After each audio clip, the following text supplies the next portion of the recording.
All right. Can everybody see? Yep, I can. Cool. All righty. So we got through auto-regressive flows last time. I guess is everybody good on all of that? Yeah.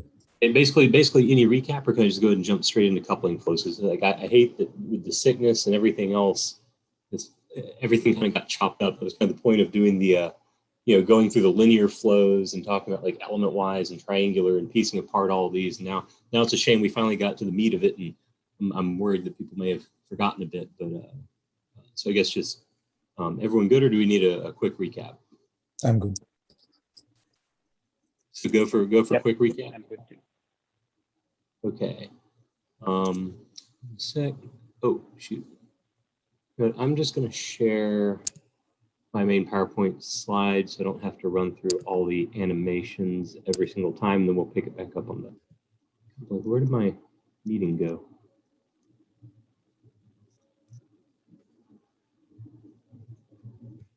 Oh, can you see what I'm just now dragging into the screen? Yeah. Okay, cool. All right. Oh, I thought I was just sharing the PowerPoint, but it's actually sharing the second screen. Good. Okay. Okie doke. So I'll just jump back to all the way over here. So, once again, normalizing flows, sequence of invertible differentiable mappings. We transform a known tractable distribution. Both evaluation and sampling are easy here into another very potentially complex, but still valid probability density.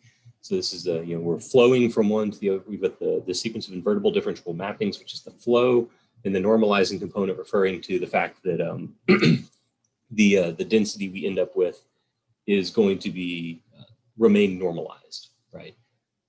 Which is like the big issue here, right? You can't just do a softmax transformation. That was part of the things. How do we make sure that we have a valid probability distribution on the output? Relation between the different distributions is expressed by this change of variables formula. And so this just basically is just ensuring that probability mass remains conserved throughout the transformation. You can compose a whole bunch of these flows together, and every time you add an additional stage, all that's going to do is bring in an additional volume correcting Jacobian term. And so the great thing about these is you can learn them with stochastic gradient descent. It doesn't require any fancy like Markov chain, Monte Carlo, or was it Langevin stochastic gradient? I can't remember some of these fancy things that people have been coming up with, but just good old SGD can be used to learn normalizing flows. Now, we have a few requirements. Our input, so whatever our input space is, whether it's an image or whether it's a tabular, doesn't matter. Whatever our dimension of our input space is, the output space must have the same dimension. We require differentiability throughout the transformation. We require the transformation to, now differentiability, that's just standard, like if you're doing a neural network, we already assume that. But invertibility, that's a whole different thing, right? So we need to be able to not just go one way. A lot of neural net architectures are designed to take you from input to output, but if you try and go the other direction, it's not going to work so well. And we also need to have this tractable Jacobian determinant because we have to actually calculate that every single time we're doing a training update. So it better be cheap, right? So same dimensions on inputs and outputs. Architecture must be differentiable, invertible, and we have to have a tractable Jacobian determinant. So we want a flow that's highly expressive, easy to invert, and for which the computation of the Jacobian determinant is cheap. And that's not trivial. And so over here on the right, we've got, calculating the inverse and the determinant for different kinds of matrices from, the full matrix, D by D. It's going to be a D cubed computation to invert it and to calculate the determinant. But if we can get it down to something like a diagonal, then we can do it in linear time.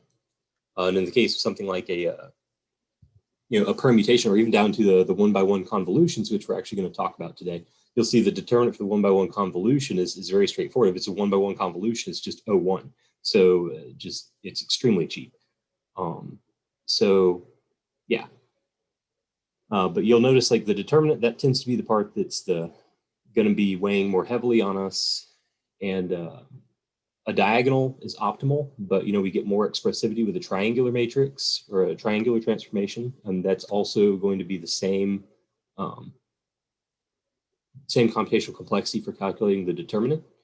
And then likewise for the LU factorized and spatial convolution. So if we can keep it in those realms, we can constrain our flow model to make sure that our transformations look like this. We can hopefully make them pretty cheap. But there does tend to be a trade-off between our expressivity and the first property and properties 2 and 3, which is how easy it is to invert it and how efficient it is to compute that Jacobian. So there's no such thing as a free lunch, right? So my whole approach on the second half was, instead of taking architecture first, I wanted to look at broad categories of approaches, give some additional perspective on why we have these different architectures and what's the method to the madness, and just follow closely this this survey paper that I sent out a little while back, the COBIZEV 2020, and we're just going to look at a few different types of flows. We actually aren't really going to touch on residual or continuous flows. There's too much to talk about in auto-regressive and coupling flows, and that's primarily what the lecture was concerned with. And I really wanted to do that justice. The residual flows and the continuous flows are super interesting in their own right.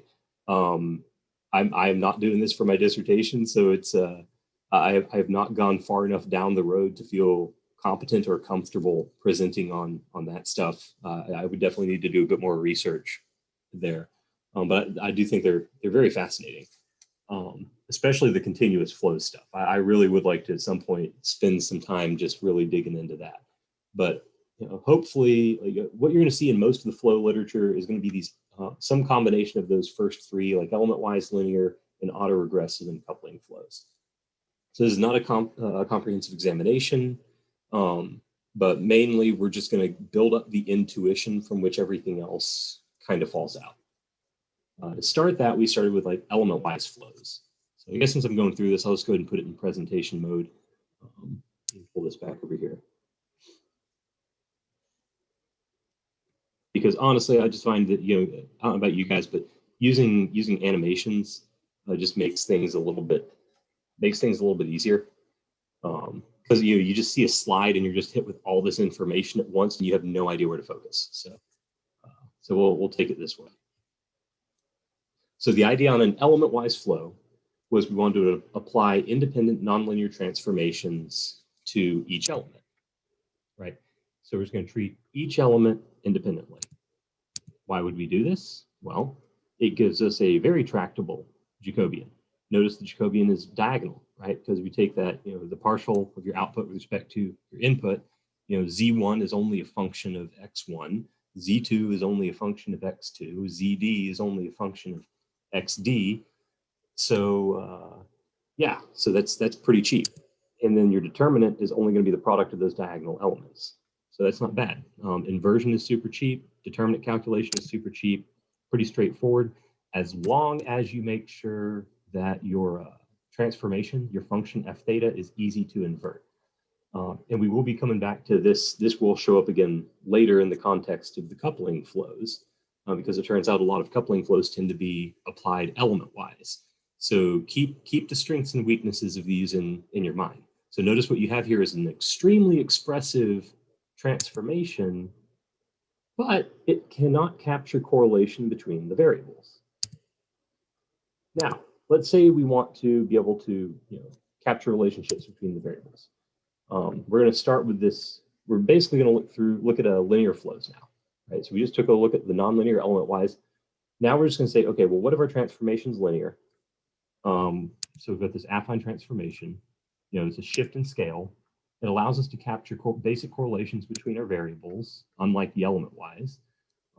It's a conceptually simple flow. Really only requires that your matrix A be invertible. So pretty easy. The Jacobian is just the inverse. So I'll take back what I said a second ago about pretty easy.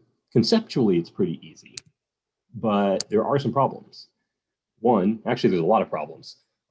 This is very limited in terms of its expressiveness. If you're just doing a linear transformation, I mean, if you start in an exponential family of distributions, you're going to stay in the exponential family of distributions.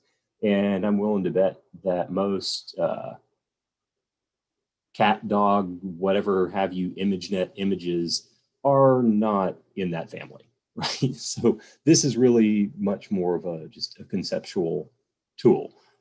So you're not going to want to use linear flows for for generating images.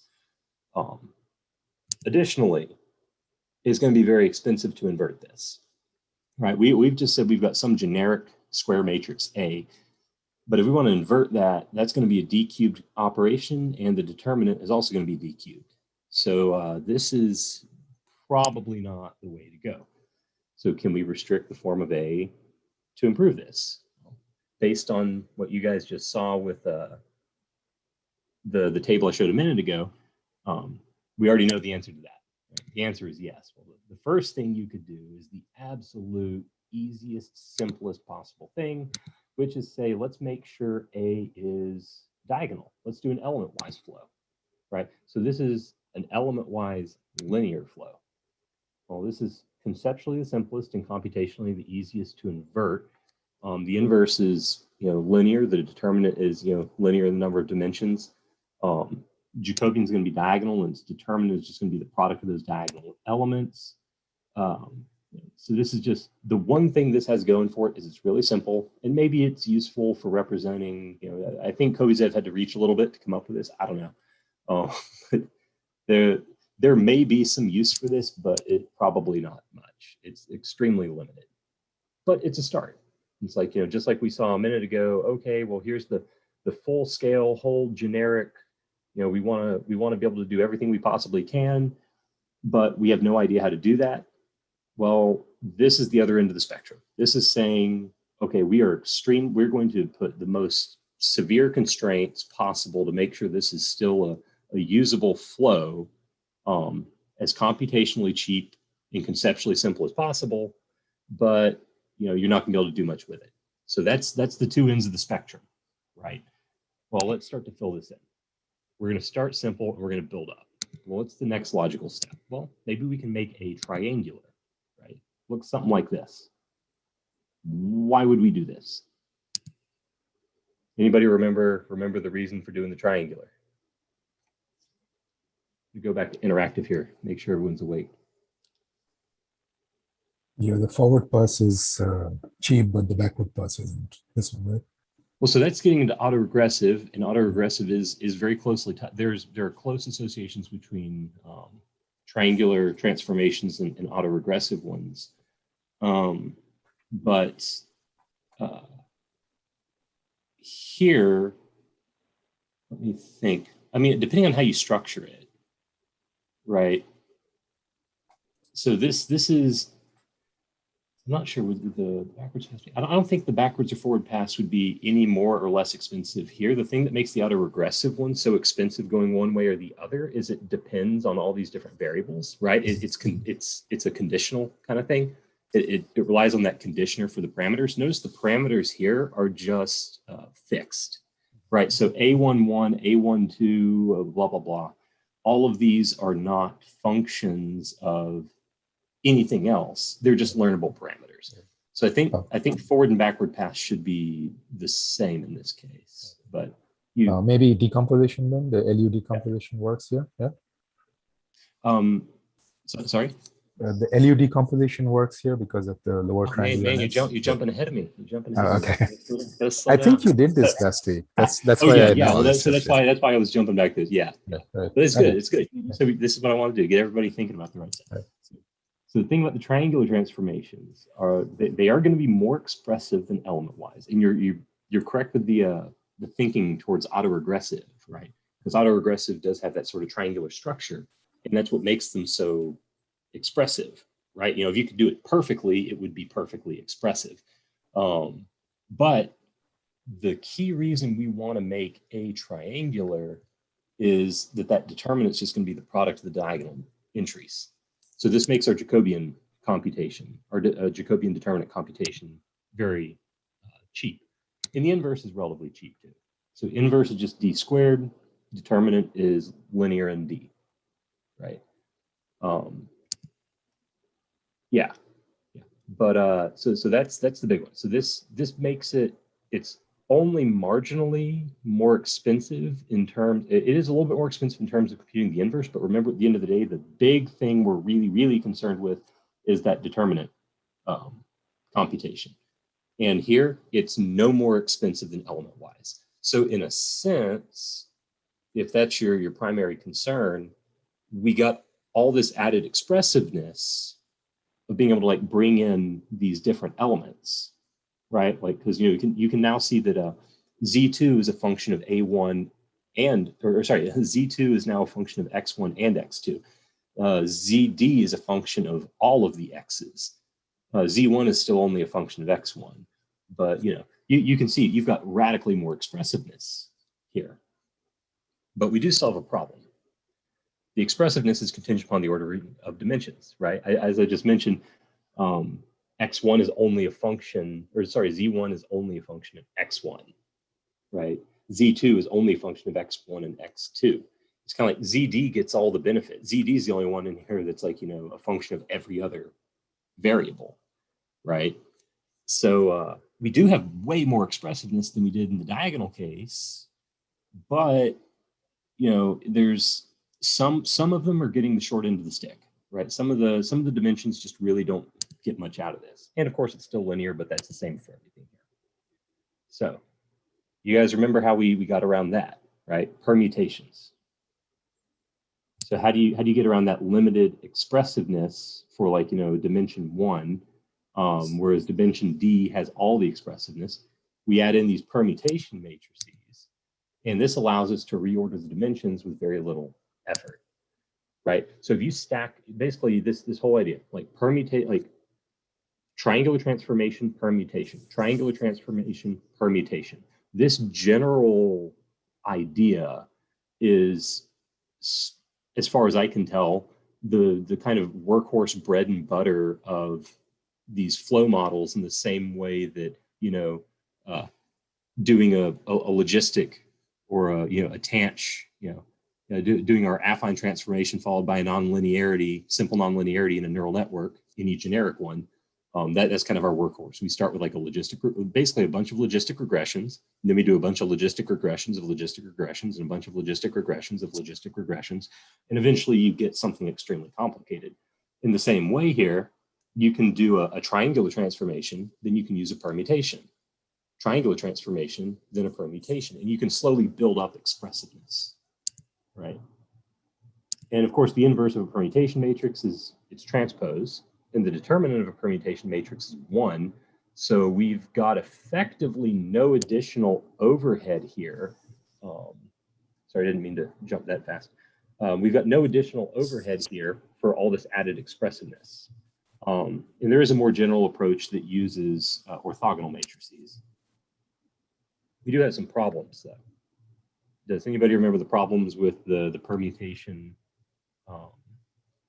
with using the permutations to try and get around this limited expressiveness? Permutations only, right? You mentioned the factorization approach, and so this is kind of the lead into why we do the factorization.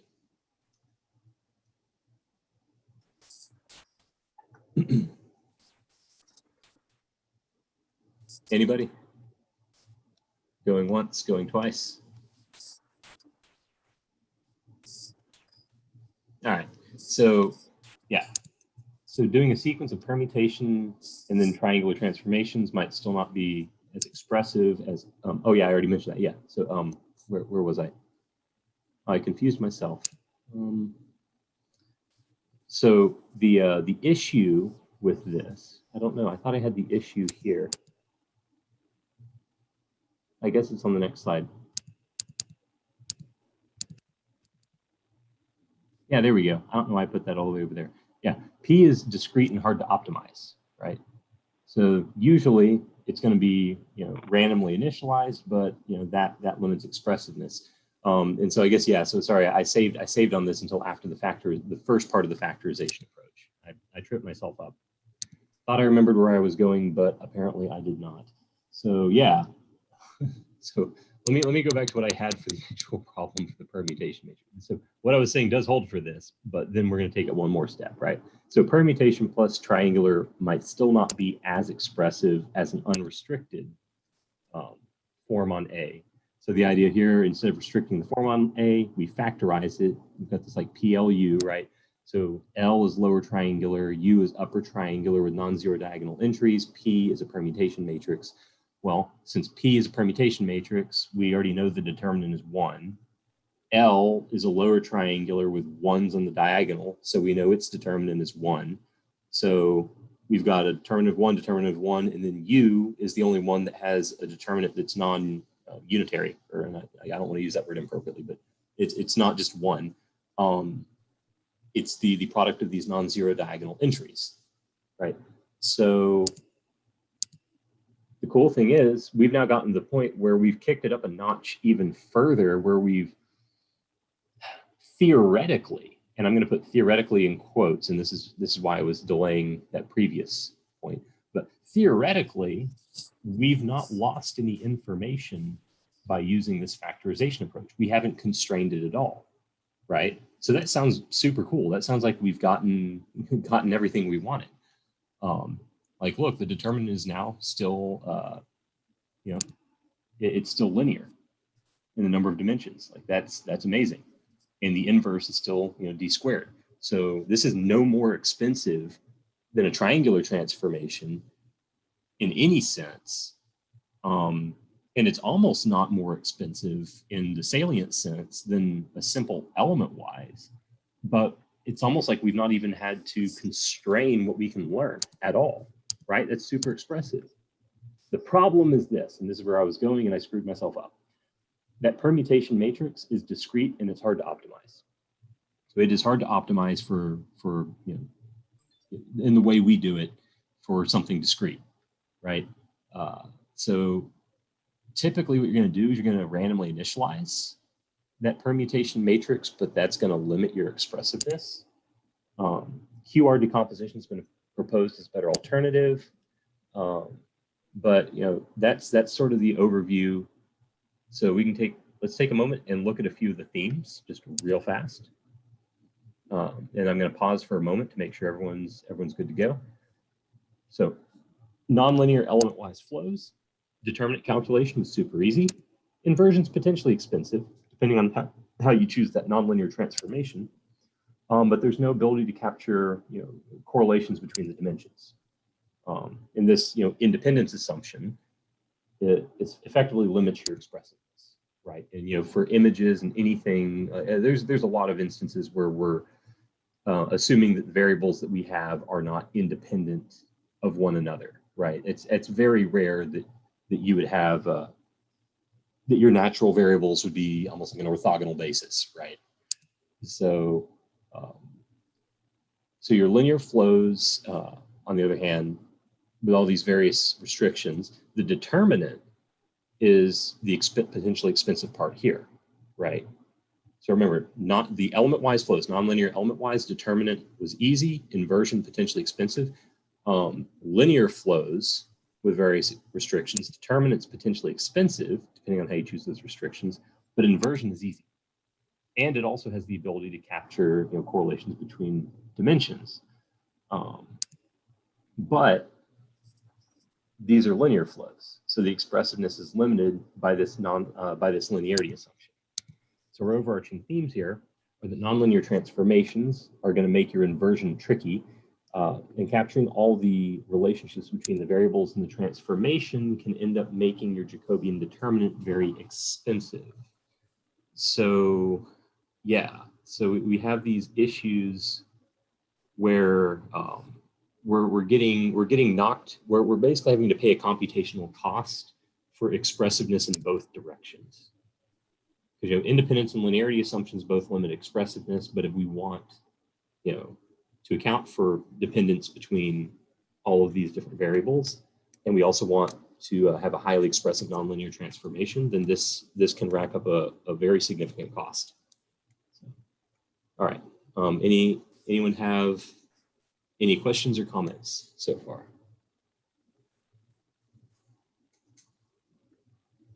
No.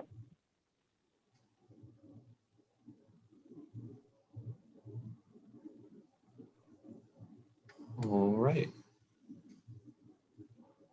So we want to find a sweet spot. Can we find some balance between these different themes that we just saw?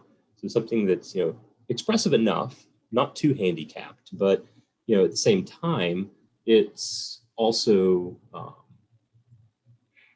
computationally very tractable and cheap. And then perhaps we can stack a whole bunch of these together, right? Because a flow is a sequence of these invertible transformations. Can we stack a whole bunch of those together to get some desired level of expressiveness?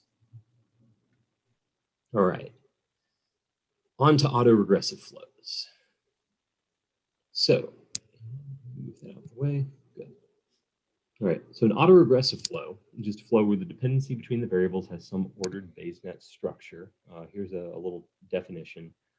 So if H is this bijection, just a scalar function, right, parameterized by theta, then we have an autoregressive model mapping RD to RD, where the outputs of each of, you know, basically, I don't know why I'm even bothering reading this definition. It's always difficult to just like read math speak. Let everybody else see this. Basically, the takeaway here is the autoregressive transformation, the autoregressive flow is just going to be a function of all previous inputs. So the output at a given time t is going to be a function of the current input at time t and all of the previous inputs, right? So basically all the previous inputs are fed into this thing called the conditioner, right? So these are essentially a data-driven parameterization of this this scalar transformation, right? So yeah. So yeah, so the very first one. So your theta at the very first entry is just going to be a constant. Then your theta at the next point is going to be a function of x1. Then the theta at the next point is going to be a function of x1 and x2. Getting back to what you said a second ago about the triangular transformation, right? This is going to have a triangular structure, right? So yeah, there you go. These are nonlinear generalizations of multiplication by a triangular matrix. And so, yeah, so that's the idea is, we're basically going to build this up one at a time, similar manner to the autoregressive models we studied initially. And the big upshot on these triangular transformations is that Jacobian determinant of the transformation is just going to be the product of the diagonal entries. So yay, keeping that cost low. So the first one we're going to take a look at is the masked autoregressive flow. Basically, we're imposing an ordering on our x sub t's. They would be x sub I, but now we're going to give them some sort of a quote temporal ordering. So we're going to call them x sub t's, and we're going to condition the tth transformation on all x less than t, like all the previous t's. So it looks something like this. Why would we do this? So the first one is it's highly expressive. We'll remember that our autoregressive models were in theory capable of learning any distribution. Now there are some tricky parts in the learning process that, from an engineering perspective you have to come, but theoretically these are extremely powerful. That forward computation can be parallelized, so that's very efficient, but it does have a few problems. So while it can be very quick to train a masked autoregressive flow, and by the way, that's the picture on the left-hand side here, right? The reverse is going to be inherently sequential, and this is not efficient. And this picture is not terribly illuminating. This is from the Kovzev paper. So I'm going to run through a little animation. So training is fast, sampling is slow. To see this, consider for one moment we want to do inference on a given example. In other words, like let's say we want to train this, right? So we've got an example, we're going to run it through, and we're going to get some predicted values for the, whatever you want to call this, the late, I don't know if I should call it the latent space, whatever you want to call the Z space, the basically going in the normalizing direction. Let's say it that way. We want to run this through in the normalizing direction, so we can get probability or probability density. And you can see that that's pretty straightforward. We had x1, x2, x3, and then just in one single step, we could immediately calculate all of our outputs, right? Because, well, our little transformation for y1 is just dependent on, well, that's just a constant, right? So theta 1 is just a constant. Theta 2 is just a function of x1. Theta 3 is a function of x1 and x2. Then, of course, we would see that so forth and so on as we go down the line. But point being, we have all the x's immediately available. So we can all in one fell swoop calculate our first output, second output, third output, etc. Right? Because that normalizing direction is contingent only upon the x values. But here's the thing. Once you've learned those thetas, right, those thetas are inherently functions of x, right? You see that. So aside from this one, which is a constant, that's an important point. This one is a function of x1. These are parameterization is a function of x1 and x2. So when we try and go the other direction, let's say we draw a sample from our space, right? So we've got y1, we've got y2, we've got y3, we've got all those. And we want to go backwards. The problem is we need to have x1 before we can generate x2 in the backwards direction. And we need to have x1 and x2 before we can generate x3 in the backwards direction. You see, so the only one we have to start with that first one where the theta is constant. So y1 goes back to x1. So we have this inverse of h, but that's still a function of this constant parameter. So we go y1 goes in, x1 comes out. Now that we have x1, then we can calculate the parameters for mapping y2 back to x2. Then once we have x1 and x2, we can get the parameters for mapping y3 back to x3. You see? So I don't know if anybody else got confused the first time trying to walk through these, but trying to actually spell this, take this in a sequential manner and show it, hopefully is helpful. So everyone good on masked autoregressive?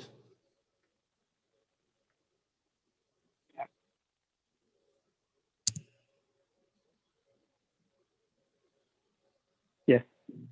Cool. All right, and so then inverse autoregressive. The idea is we're going to condition on the previous y's instead of the previous x's. So in other words, all we've done here, the only difference is that parameterization, those thetas, instead of being functions of previous x's, are functions of previous y's. And aside from having a bit of a bizarre structure, you've got to remember that very first one, right? Trying to go back to this. That very first, the connection between x1 and y1 is just a learned parameter, right? So that's a way to translate back and forth very easily. You don't need to have any other information. x1 goes to y1, y1 goes to x1, x1 goes to y1, y1 goes to x1. So everything else though, right? Basically, if you have x1, then you can get y1. If you have y1, then you can get x1. So you can start on whichever side you want to start on. So while it looks a little bit bizarre, it works just fine. And it's just as expressive.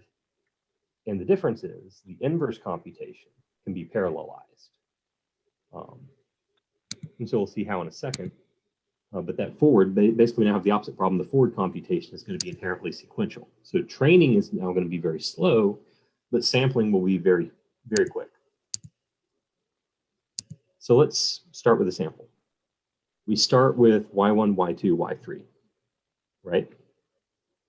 Okay, so we've drawn a sample. And remember the parameters for going from y to x or x to y are function. They're dependent on the conditioners are dependent on the y's, right? So the mapping between the x space and the y space is a function of the y's. So there we get it. Calculate in one fell swoop. We've got our x's. Now, what if we have a new example and we wish to do inference? We start with x1. And once again, that very first parameter is just constant. So it's easy to go from x1 to y1. But if we want to calculate y2, right? Well, we need y1 for that. So yeah, so you can see we have to go x1 to y1 before we can go x2 to y2, because the value of y1 is what the parameterization for theta 2 depends on. And then likewise, we move to the next phase. We now need y1 and y2 to feed into the conditioner to actually calculate that function mapping from x3 to y3.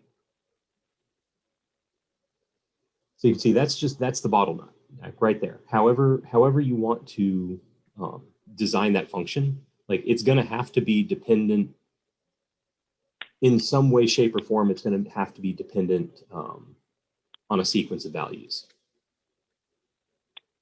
So did all of that make sense? I know that was a little bit choppy. I was kind of, whenever I try and talk about the inverse autoregressive flows, I always trip over myself.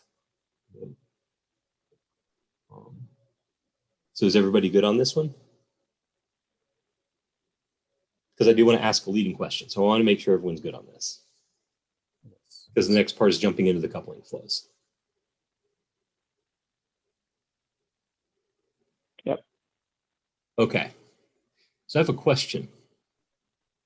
We just saw that if the parameterization is all dependent on the x's, then it's hard to go,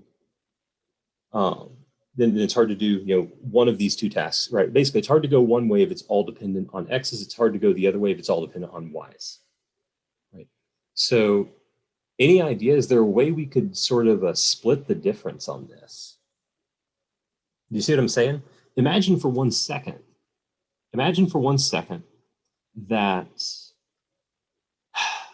and I'm doing this on the fly, and they always say you never want to work out equations on, and you never want to do that stuff on the fly, but I'm just going to go for it, right? So imagine that half of these parameters were dependent on x's, and imagine the other half were dependent on y's. Do you see what I'm saying?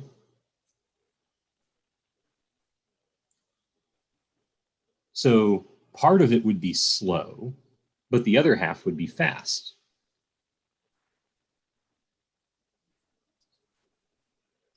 Everybody tracking?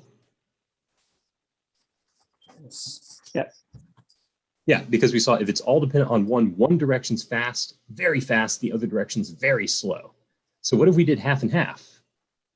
Like what if half of these mappings are dependent on the x's, half of these mappings are dependent on something like that. So you could see, you could kind of strike a balance between these, right? You could the autoregressive, the masked autoregressive flow and the inverse autoregressive flow represent two ends of the spectrum, right? Introduce coupling flows. If we partition X into disjoint sets XA and XB, conditioning one set on the other, we get something like this. Why would you do this? This is a trade-off between the full autoregressive and non-autoregressive flows.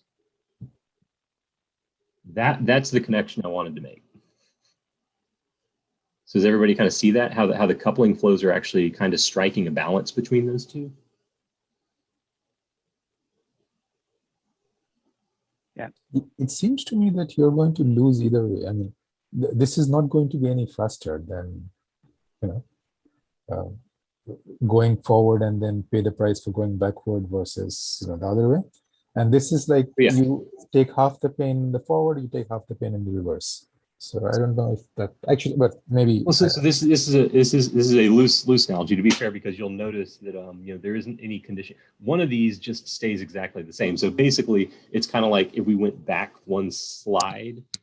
So it's not exactly striking a balance. It's kind of like, imagine we went back one slide and we said half of these were just constants, right? Because you see some of these are dependent. It's like take half of them, knock them out, and make them constant.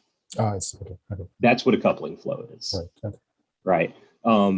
So I guess my point being, it's a lead-in, and there's other ways we could do this, but I guess it's not exactly a hybrid of the inverse autoregressive and masked autoregressive, but that's sort of the intuition. They're closely linked. The point being, how do you choose those parameters, right? Because this has a very similar structure to the autoregressive flows, right? So these coupling flows are very closely linked. So that's kind of what you can think about. Is just like, imagine you took half of those parameters that were actually conditioning on something and just knocked them out, and then made the other half dependent on the half that was constant. So it's a couple of leaps, but there is a close relationship, and I just kind of wanted to get that idea there. But yeah, so this is definitely going to be much faster, because it's not like it's going to be slow. It's not going to be halfway slow in one direction, halfway slow in the other. But yeah. So that said, so I may have fumbled my analogy a little bit, but I hope you see a little bit of the connection. So the plus. Oh, go ahead. No, go. I'm trying to read the B part. So yeah, okay. The B part of the image, that kind of. Okay, never mind that. I'm sorry. Yeah, all good. Sorry, my air conditioner is kicked on, and my computer fan kicked on at the same time, so it's kind of muffling the sound a bit. But yeah, so this is kind of a trade-off in a sense, and the big benefit of this is our conditioner can now be arbitrarily complex, right? And so this is good news. Like, we can make it like a shallow ResNet, right? Which I think that's what the Glow architecture did. So you can make this really complex, really expressive, right? Your Jacobian at the end of the day is going to be a block triangular. So that determinant is going to be linear in the number of dimensions, but it's going to be cubic in the size of the blocks, right? And for that reason, usually people just try and make sure the coupling is applied element-wise. And so then that gets us just back to linear in the number of dimensions. So something like this, right? So your conditioner, that big theta, your conditioner is contingent only on your XBs. And then that's just going to spit out your parameters. And then you're just going to basically apply that transformation just element-wise. X1A gets 1, X2A, X3A, etc. So the problem with this is half of these elements are going to stay untransformed. So you go back up to the diagram, see going from XB to YB, nothing happens to those guys. And the other side of this is, if we're doing an element-wise transformation, that's going to be limited a bit, right? Because remember, we mentioned back at the beginning with the linear flows, element and the nonlinear element-wise flows, element-wise transformations are unable to capture interdimensional relationships, right? Now, I guess you're kind of relying on the fact that, those other XBs for which you're generating the parameters, hopefully, like that is a sense where you're actually able to capture some correlation. But like that block of XAs, if you make sure that transformation is linear, then as far as the XAs are concerned, they're being treated independently. Do you guys see that? And that's something I didn't hear brought up in the lecture, or even really in the other paper. But we're going to revisit a really, really cool and really new solution to that point.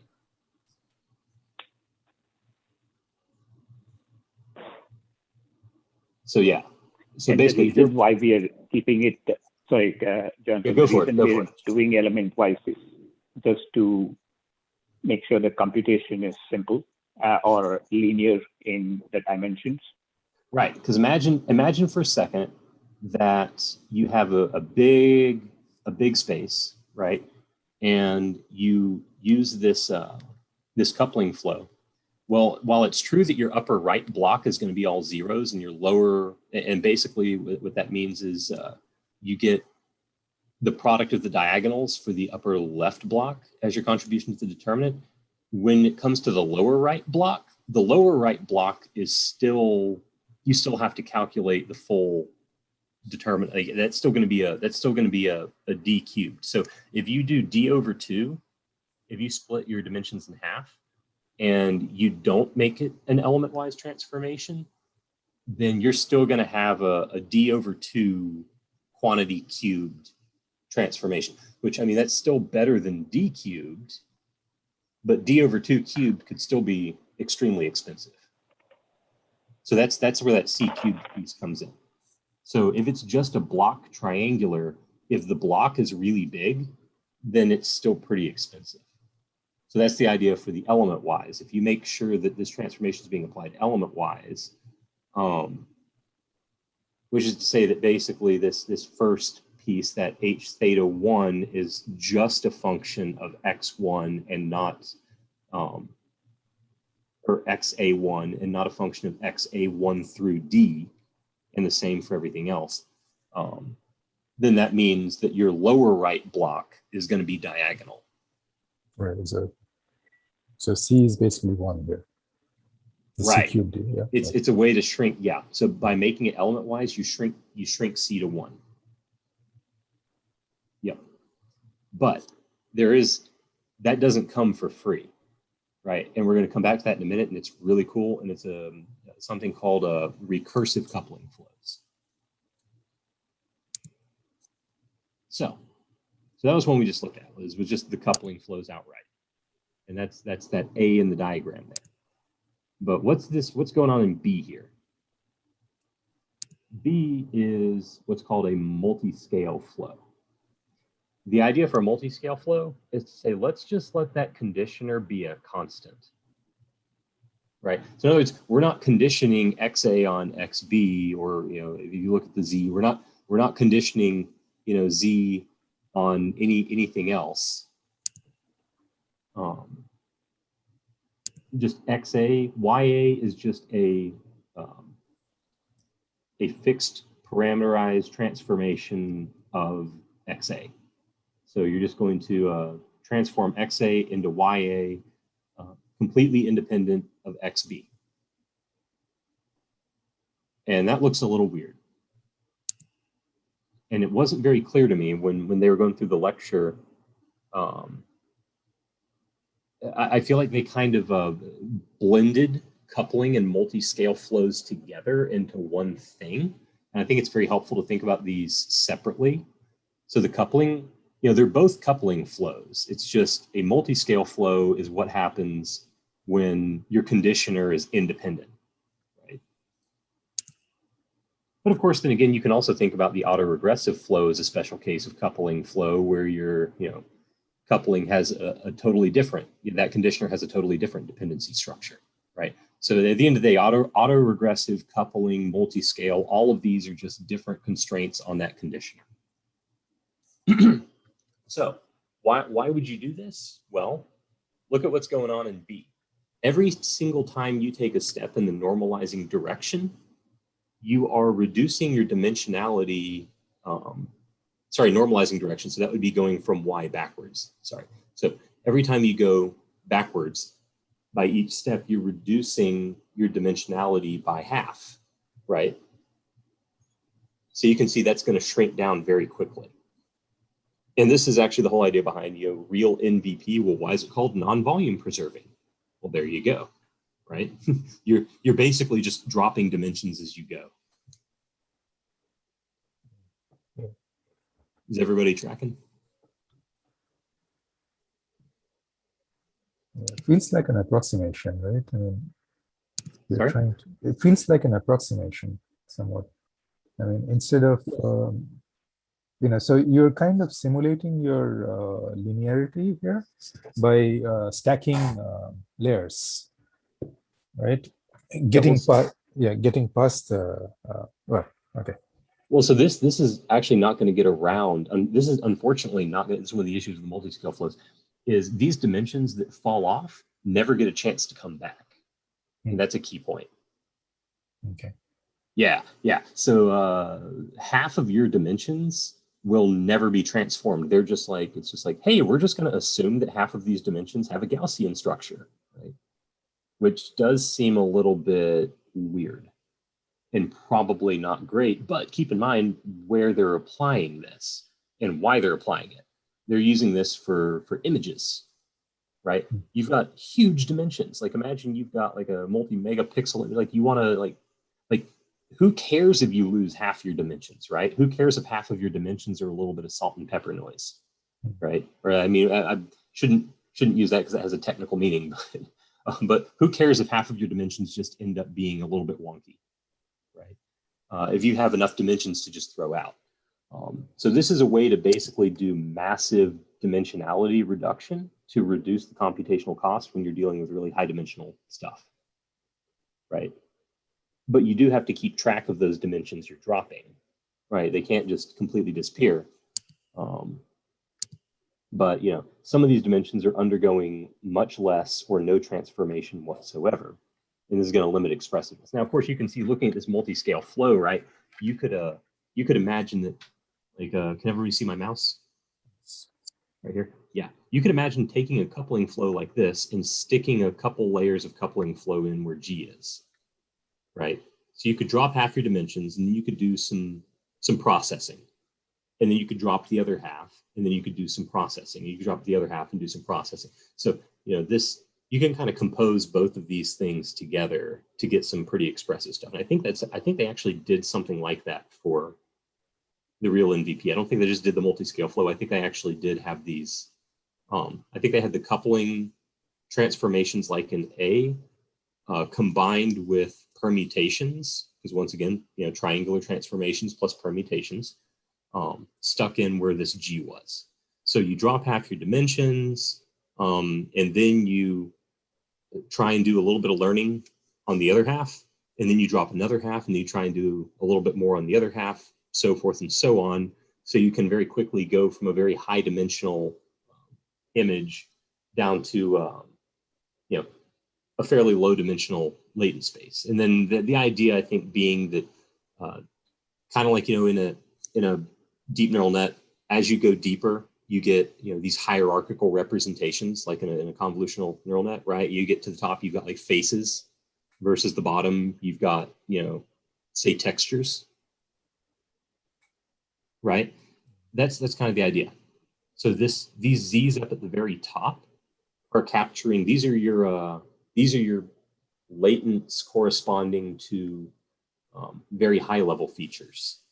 And these ones down here at the bottom are the latents corresponding to low level features, right? So does that kind of make sense? So the idea is you're getting this sort of hierarchical structure in your Z space over here. By dropping stuff that are, dropping details basically, right? Sorry, one more time. By dropping details, you're getting the hierarchy, the high level. Well, so you're building. So that's the idea of the scale, right? So it's not necessarily the dropping that's giving. I don't know. I guess that's a way to think about it, because let's say this first half, right, just gets mapped directly over to B. Well, if we're just saying that has a Gaussian structure, then there's not a lot of information. We're basically saying there's not a lot of information contained in those dimensions, right? Okay. Yeah. So you can kind of just move around a general mean. But if you go up one, this half, right, now we've gone through a bit of transformation, kind of like doing a CNN, right? Like think about it just like analogously. So we've learned a little bit more of a detailed feature at this point in the middle. And then that half gets dropped off and mapped over. So this more darker purple that you see would supposedly be corresponding to some more complex or higher level features. And then as you go up the chain, right, that's going to be those the Z's that are higher up on that ladder are going to have undergone much more processing between Y and Z. So those would be corresponding to I guess more detailed or higher level features. So the same vector would have, one bit which is like really high level, with followed by another bit which is slightly lower level, followed by another slightly lower level, and so on. Right? Different. Yeah, okay. Oh yeah, go ahead. No, I was thinking aloud. So yeah, okay. I think that makes sense. Yeah, so I think that's the idea there, right? So this is a way to get that hierarchical feature learning in the flows like we would get with doing multiple layers in a CNN. But once again, the problem is half of these dimensions have undergone no processing, and then that's probably why some of those images from real MVP, while impressive looking, are kind of grainy, right? So, but one issue here, once again, some of these dimensions undergo no or fewer transformation. Imagine if this was your image and you just took like the bottom half and said the bottom half of the image is now just going to be treated like it's a Gaussian, right? You can see that would just produce garbage, right? Because half your image would just be like, basically it would be like saying all of my low level, the lower half of my image, I'm going to regard that as being the low level features, and then all of my high level stuff is going to come from like the upper left hand corner, right? Like that doesn't make any sense. So you want to make sure that when you're doing this multi-scale thing, you're being intelligent about your partitioning. The same also goes for A, right? Does it really make sense to condition the pixels, all the pixels in the upper half of your image on the pixels in the lower half? I mean, and then something like that, right? So obviously you want to be careful about how you actually do your splitting and your partitioning, whether you're doing the coupling flow in A or whether you're doing a multi-scale flow or some combination thereof. And I hope that gives a little bit more insight into this, because when he was talking about this in the lecture, I was honestly, I wasn't sure where we were going with this. Like I kind of got it, but I kind of, when I saw this, I thought he was just talking about like the coupling flows thing, and then he starts talking about dropping out channels and dropping dimensions, and I was like, hold on, what's going on here? So I hope now you guys see there's two different things going on. One is the coupling flows, the other is the multi-scale flows. And both of them are going to be dependent, as all triangular transformations are, on the ordering of dimensions. I wish I could say that again, but I forgot exactly how I said that. So I hope that, yes, whatever I just said, that thing. So the problem is some dimensions are undergoing less or no transformations, giving us limited expressiveness. We saw this with the autoregressive flows and triangular linear flows. So this is a general problem.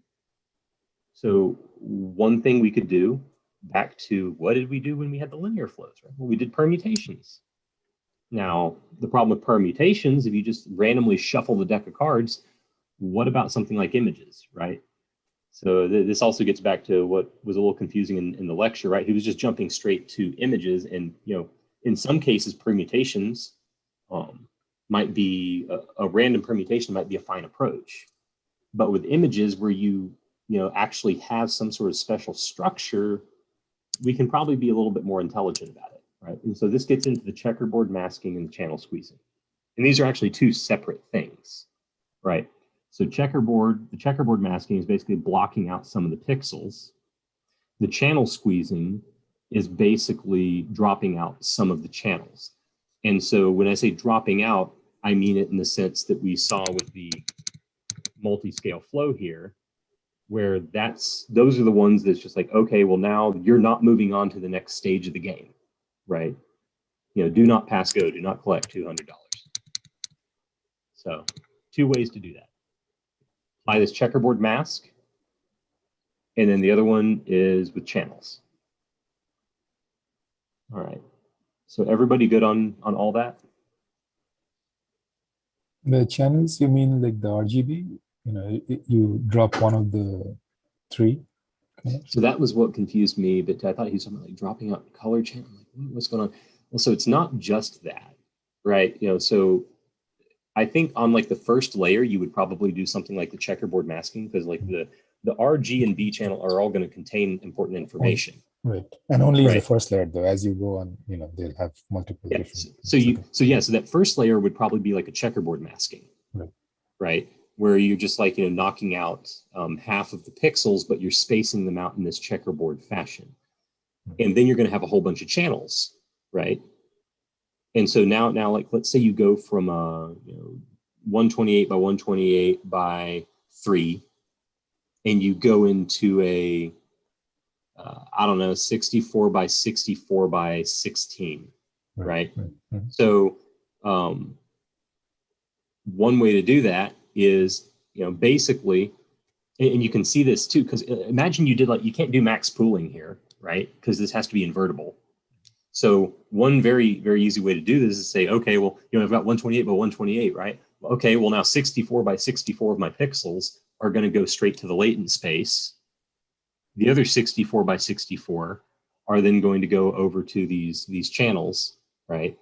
And so you could do something like that. You know, you could have like 16 by 16 by what was I said? 64 by 64 by 16. Once again, doing things on the fly. Don't trust me. Everything with a grain of salt. And then you could knock out half those channels. Well, and then you could rather than knocking out, you're basically passing it through, right? So you're not losing information. If you're knocking out, then you're losing information.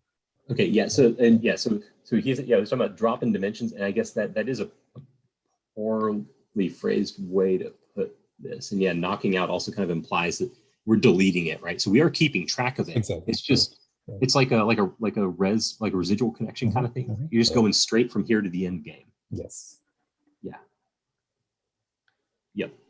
And so you're basically you're going to subsequently process basically half of what you processed the first time, and then half of that, and then half of that. And so basically just little by little, you're working your way through all these dimensions.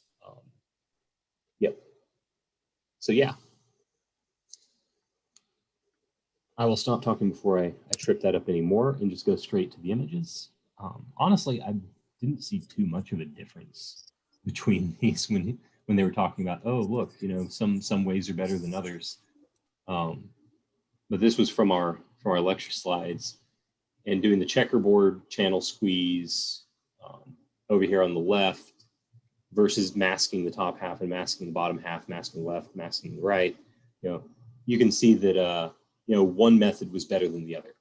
So that checkerboard still gave us access, I guess, to a lot of the relevant information, right?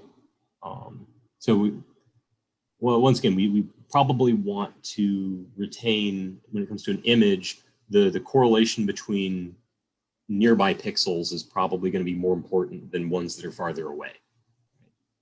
So that's what the checkerboard, that's the benefit of the checkerboard.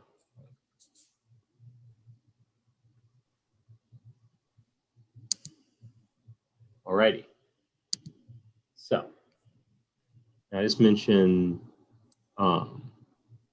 permutations, right? I mentioned in the real MVP architecture that they were using, sorry, one second, I'm trying to remember where I put that about the real MVP. I don't want to get ahead of myself. But you do remember some of the issues with permutations. I mentioned one of the solutions was being intelligent about the partitioning. That's what we just looked at with checkerboard and channel squeeze. But we still also may want to use permutations, right? So going back 1 second, you can imagine, we still may want to switch things up a little bit. Like we have one of these coupling flows stuck in one of these areas, right? We may still want to use those permutations to get increased expressivity, because half of these are not having any say in the matter whatsoever, nothing has happened to half of your dimensions. So we want to use permutations alongside the coupling flows so we can increase expressivity, even if we're also doing multi-scale flows to effectively do dimension reduction in hierarchical learning. So I guess that's when we think about it. You know, these multi-scale flows is dimension reduction, hierarchical learning, and then permutations plus coupling transforms is for increasing our expressiveness when learning these flows. So that said, one of the issues with permutations was they're really hard to optimize, right? You've got to hard code them into the architecture. And usually we just, do this randomly, right? What the real NVP architecture did was they just reversed the ordering between layers. So, this is obviously limited. It's ideal if we can do some kind of end-to-end learning, right? One approach to this is convolution. This is where GLOW comes in. And this is why GLOW probably, one of the reasons I'm sure that GLOW looked so much better than what we saw with real NVP. Like, it's just like an order of magnitude, if not more, better in terms of image quality. Well, these one-by-one convolutions are generalizations of a permutation, right? So a one-by-one convolution with an equal number of input and output channels is a generalization of any permutation of the channel ordering. Does that make sense?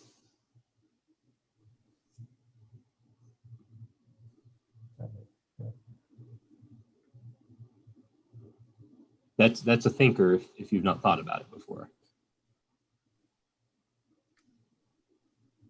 Because what is going on with a one-by-one convolution? Why do we use one-by-one convolutions?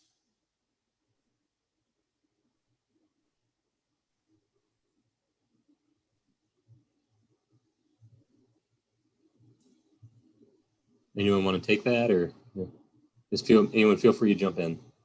I just want to make sure everyone's good on this idea.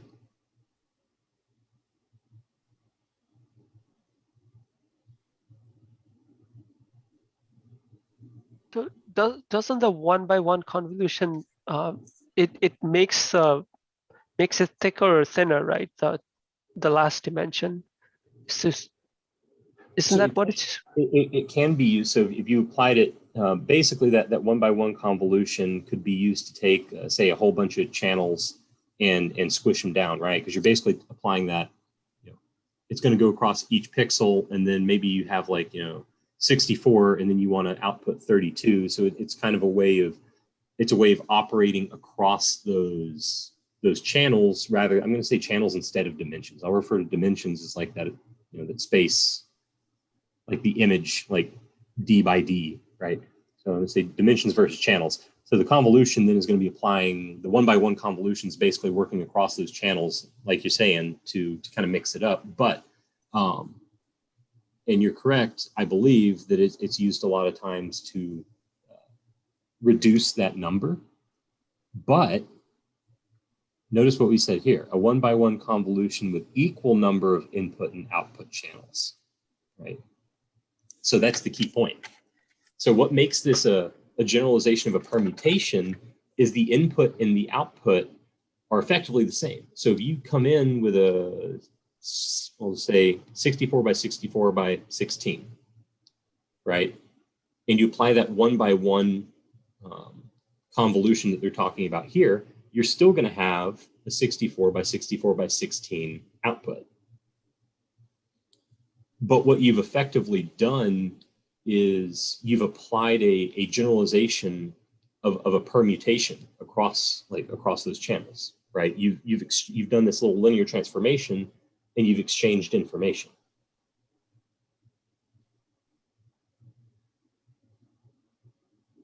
Yeah, other way to phrase it would be to say that permutation is a special case of weighted sum, right? So the one-by-one convolution is just a weighted sum, and a permutation is a special case of weighted sum when we have one for weight at a certain position and 0 everywhere else, and then we have like a bunch of this weights that are 0 everywhere except one position, and this position doesn't match, then it would be permutation.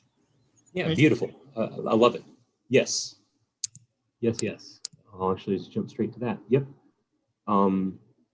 Basically. And so that's it, right? Because it's hard to optimize when it's a discrete transformation, but why in the world do you need to make it discrete? So yeah, just kind of rotate them into one another. Like, you don't need to make it discrete. And that's the big key here. So yep. And the thing about Glow is these were invertible 1-by-1 convolutions. So you get this full channel-wise linear transformation. But one thing to note about convolutions is they're very easy to compute, but the inverse and the determinant are not obvious. And there's a few ways to do this. So obviously the Glow authors did this one approach using these 1-by-1 invertible. But Kobyzev here actually has a whole section on convolutions that have been used in flow models. And some of them have required some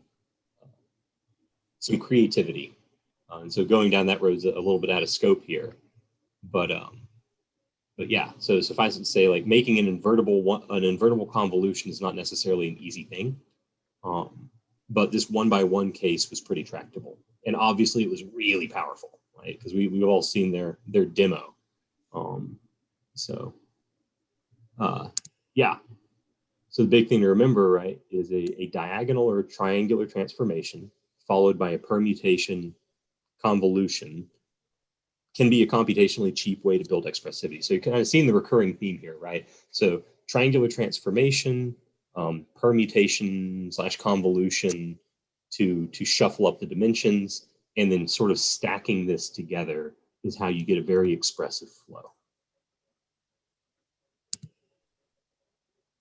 Now, returning to something else. Remember I mentioned coupling flows are usually applied element-wise.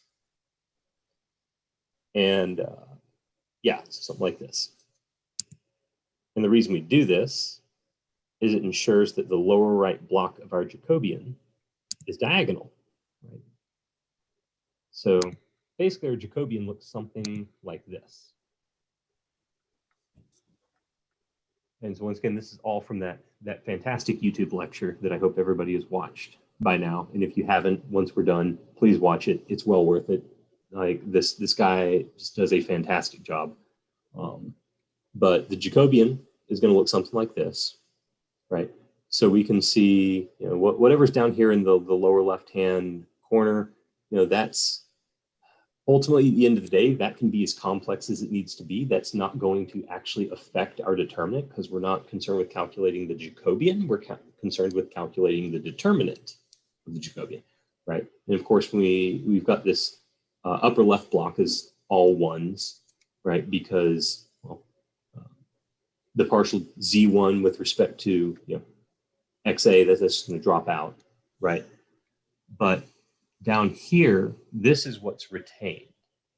So this is the part we're concerned with, right? Because ultimately our determinant is going to be the product of this upper left block and this lower right block. The upper left block is just diagonal ones, so that's no big deal. And the lower right block, though, that could be fairly complex, right? So the way we usually get around this is by making sure that transformation is element-wise. So that's, I don't know why my mouse keeps disappearing. This is very annoying. So that's to say that basically Z, like for any, wow, why does it keep doing that? I'm sorry. So let's say any of the Z's in that B section. So we're just going to call it, ZB1. Right? So ZB1 is just a function of XB1. ZB2 is just a function of XB2. And so by doing that, we end up with a Jacobian whose lower right block just has a bunch of non-zero elements on the diagonal, like this. So back to the element-wise transformation. So if you make it element-wise, The lower right block looks like this. And I think somebody said something about this, the reason for the element wise. So that's basically we end up with this structure, right? So we have ones in the diagonal on the upper left, and then for the lower right, it's all non-zero entries. And then we have this big chunk down here on the left, but the big chunk down here on the left doesn't really matter to us because we don't have to actually, compute that. But it's related to the expressiveness of our model. So the expressiveness of our coupling flows is going to be limited in a sense by how densely the Jacobian can be populated. Think back to the autoregressive flows for a second, right? What did the autoregressive flows look like? Or the autoregressive models more generally? Right? Something like this, right? X1 is a constant, and then Z1 is a function of X1, Z2 is a function of X1 and X2, Z3 is a function of X1, X2, X3. You can see that this right here, this filled out triangular structure is characteristic of our full autoregressive model, right?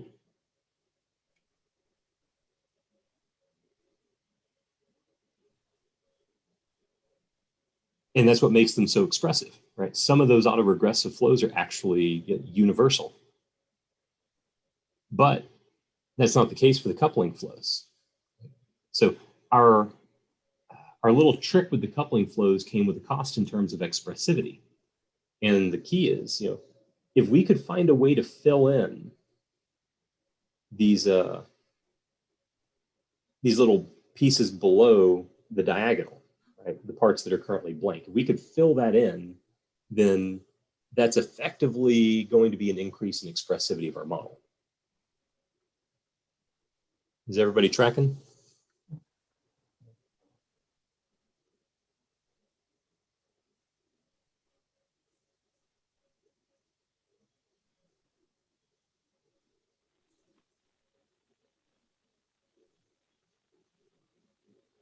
Hello? Yeah. Yes. Yeah. Yeah. So I thought this was just to me, this was like very insightful, right? So like this is it, right? This is the difference between your autoregressive flow on the right and your standard coupling flow on the left.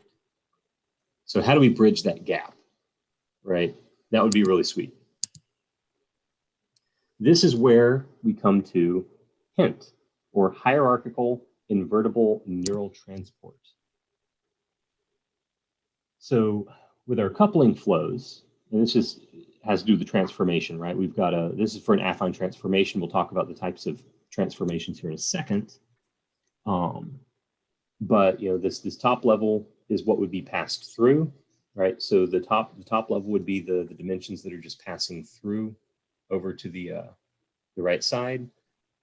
And then the lower would be the ones that are undergoing an affine transformation. Now what we have here is there's a reason they got this little hexagonal structure here. It's not just to look pretty. It's kind of like, see how this overall thing is kind of a hexagonal structure, right? So the idea is basically when you hit this, then you're going to have a little recursive version inside here, and then possibly another little, version inside that. I'm going to back up one slide so you can see this matrix again. Basically, our first pass gives us what you see on the left side. And then if we go one level deeper, then we get this block and we get this other block. Then if we go one level deeper, then we get this block, this block, this block, this block. Do you see? So what we have here is basically a coupling flow within a coupling flow. Within a coupling flow, you can just have these totally nested together. I'm going to pause on that one for a second because it's a little bit odd.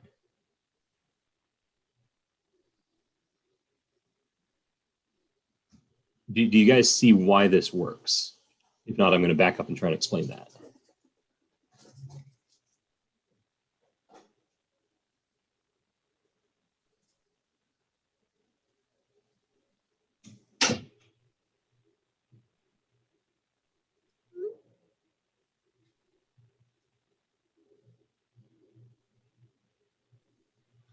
Hello? Did I lose him? Yep, makes sense. Okay, cool. So yeah. So basically, yeah, on every single one of those, we are filling out another one of those blocks. And of course, I guess if you went to the extreme limit where you actually filled it all the way out, you would probably have to do the same level of computation that you would have to do with an autoregressive model, right? So I don't know that would save you any time, but I'm kind of curious. I wonder how this actually interacts with, like, the masked autoregressive flow or inverse autoregressive. I wonder if this recursive approach might get around some of the issues with one direction being slow and the other being fast. I don't know. I've not gotten to think too deeply about that one yet, but I just think this is fascinating.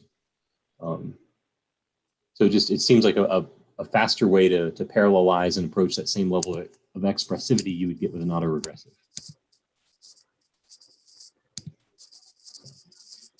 All righty. Finally, we've not touched on, what our choices of coupling function actually are, right? We've been talking about these coupling functions, but what exactly are we going to do with these? So there's a little piece. Basically, in the coupling flows, our functions are typically constructed by applying those scalar couplings. In the autoregressive flows, dimensionality is 1; they're always scalar valued. But these are always necessarily strictly monotone, right? So we want to make sure whatever we're doing, we want to make sure that coupling flow is monotonic, right? That's important to ensure that it's actually invertible. The very simplest thing you can do is what was in the NICE paper. Honestly, it amazes me that this even worked, right? You just look at this. It's just saying, all right, we're just going to add some constant to X. Is anybody else amazed that even worked? But is it constant though? It's like dynamically generated weights depending on the other part of X, right? Yeah. So I mean, that theta is being generated with from one of those conditioners, and so you're correct. You divvy up half the variables are going through a potentially very complex network, and then spitting out a theta, right? But it's still just adding and subtracting, right? So it is true that that theta is not just a fixed parameter; it is actually being calculated. But yeah, still that seems awfully simple. In this, it's usually there's a translation, right? Theta is the translation, and there's a scaling factor that's multiplied. So that's the affine. Okay. You're one step ahead of me. Yep. Yeah, I was just gonna say that they just added the scaling to 1. Yeah. So then you get the affine coupling function, and then that's what you see in the real MVP, the glow, and actually in the inverse autoregressive flow and the masked autoregressive flow. So something like this. But but those are still very simple transformations. And this gets back to actually, Mochan, you showed those GIFs last week, right?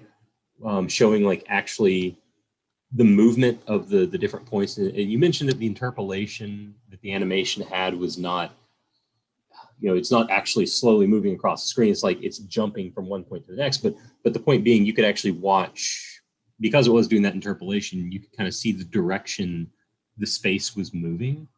And it was always just kind of expanding, contracting, and shifting, right? And there's some limitations to that, right? All it's ever able to do is smear, right? No matter what you stick in there, it's got to smear it around until it looks good, right? Yep. Because that's all, an affine coupling. It's not going to be able to do anything more complex than smearing.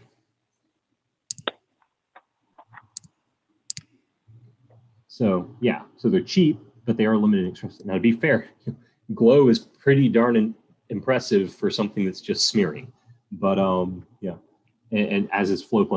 So I'm not knocking it, but there are, well, actually, I guess Flow++ didn't just do the smearing, right? They use these continuous mixture CDFs. So I guess that's one thing that did give them a boost. But there's been a whole lot of creative approaches. Nonlinear squared flow splines, piecewise linear, quadratic. There was a bunch of them.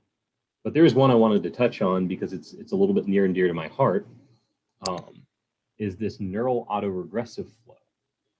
So the idea being, you know, let's model the coupling function as a deep neural net. Now, keep in mind, we've modeled the parameters using a deep neural net, right?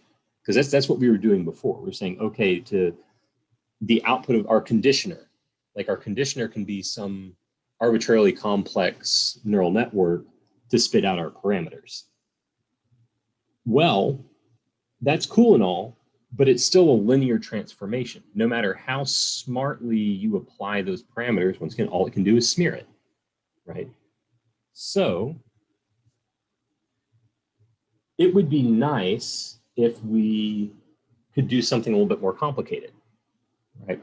And this is where you would like to be able to bring in a deep neural network. So why don't we do that?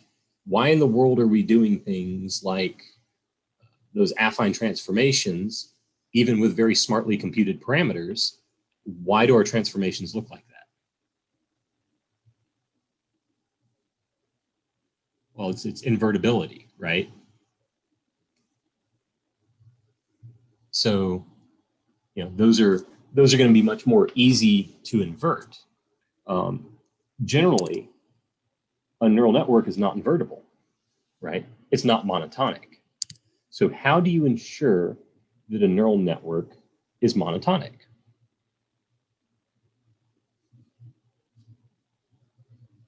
I've actually done some work on this myself, so it was actually kind of cool to see that these authors came to a very similar conclusion. I've done it in a different context. I've worked on monotonic neural architectures in a different context. And so what I've come up with for some of the stuff I've worked on has been a little bit different, but it is very similar. And so these conditions do actually hold. So they came across the same set of conditions, which was, you know, basically all of the weights in your network have to be positive and the activation functions need to be strictly monotonic. This is just for a multi-layer perceptron. Other architectures, there are additional constraints you have to put into play. But for a simple feed forward, this is all you need.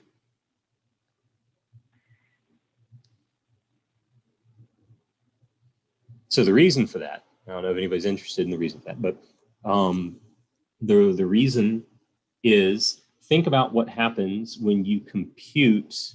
What does it mean? What does it mean for the output of the neural net to be monotonic with respect to the input? Anyone care to wager a guess?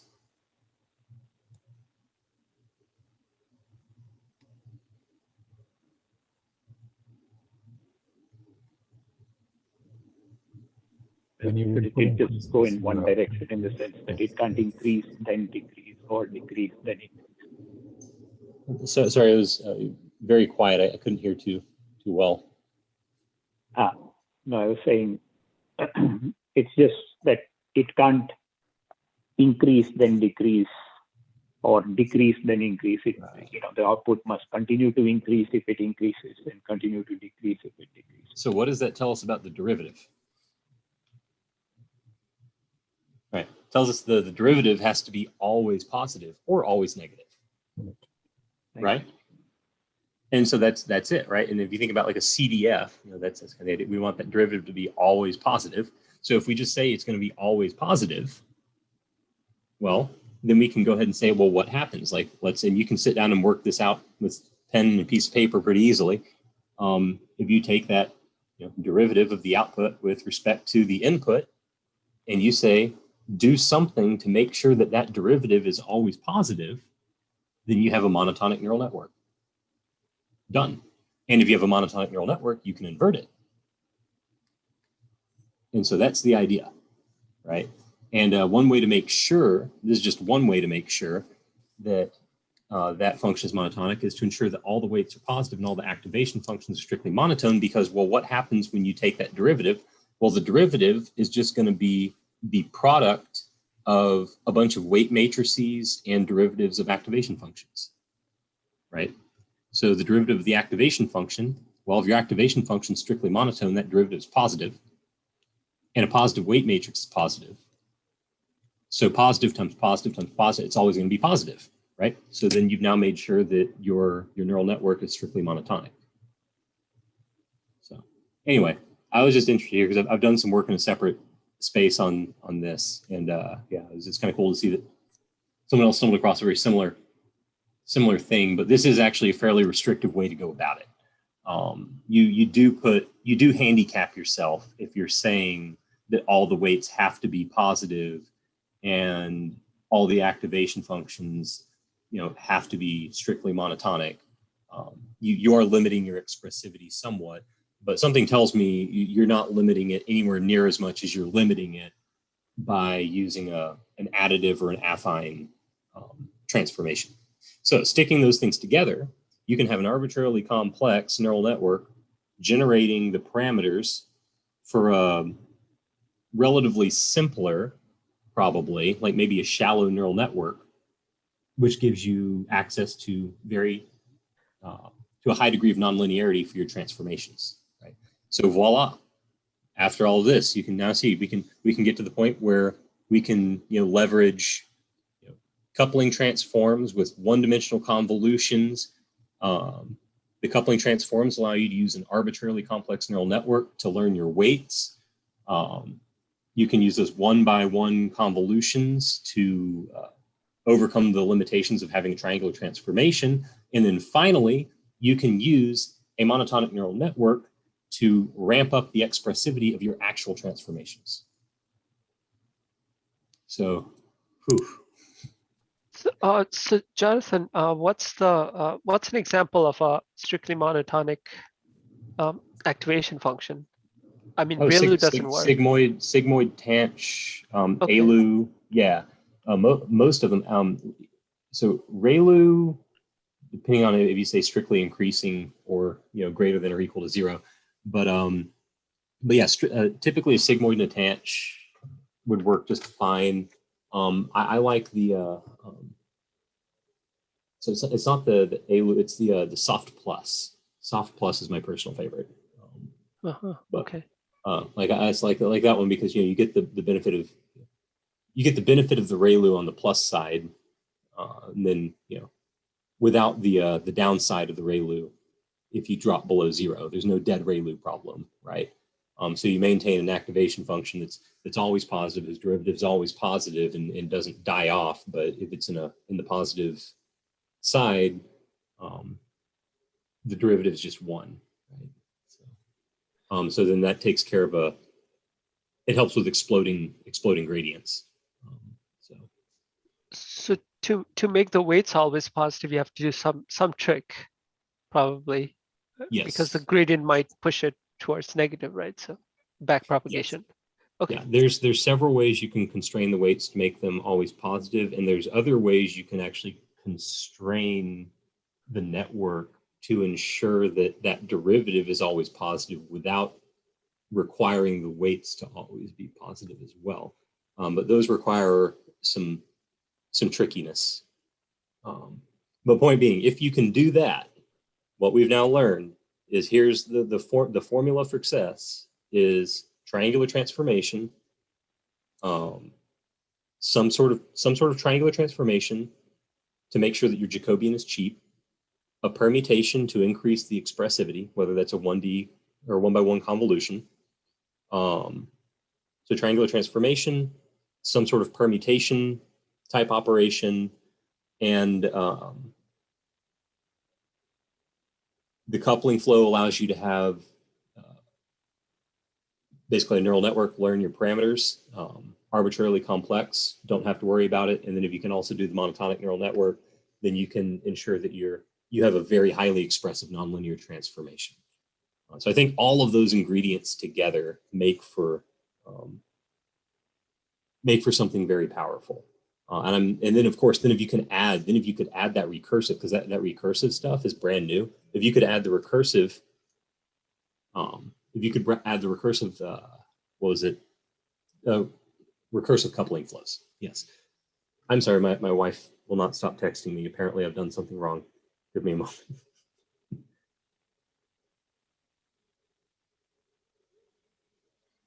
Okay, cool. But yeah, so triangular transformations, preferably coupling flows. Coupling flows allow you to use a really complex neural network to estimate your parameters without much additional overhead. Okay, I'm sorry.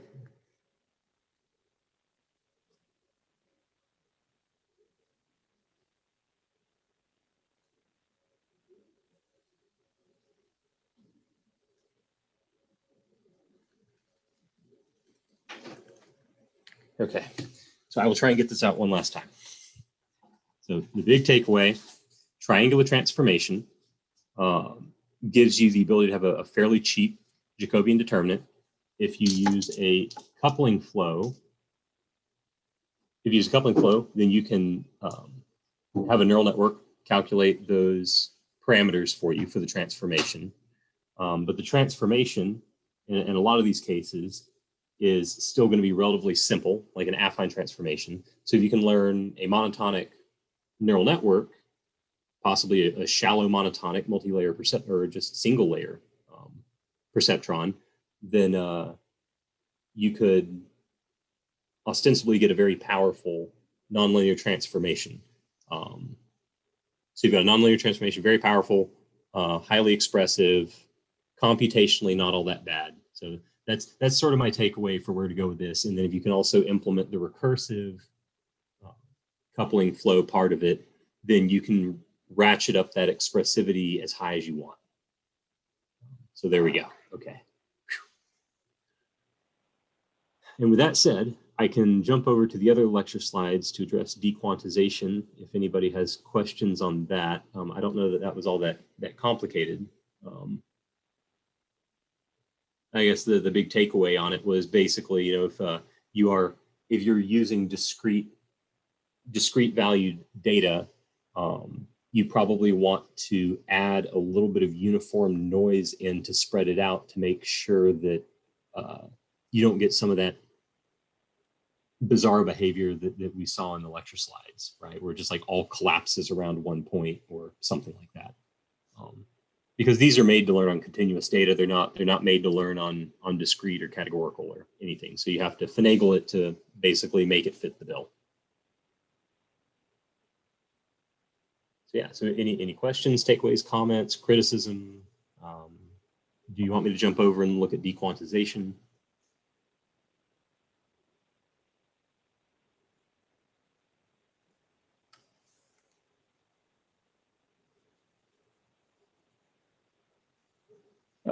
I'm good. Sure, yeah, let's look at it. Okay.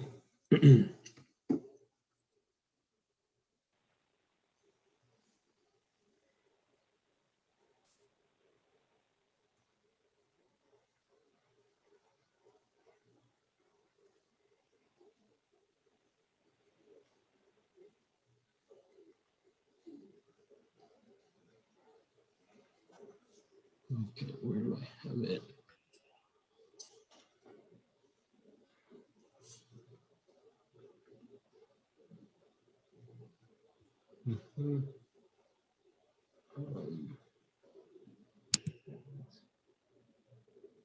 All right.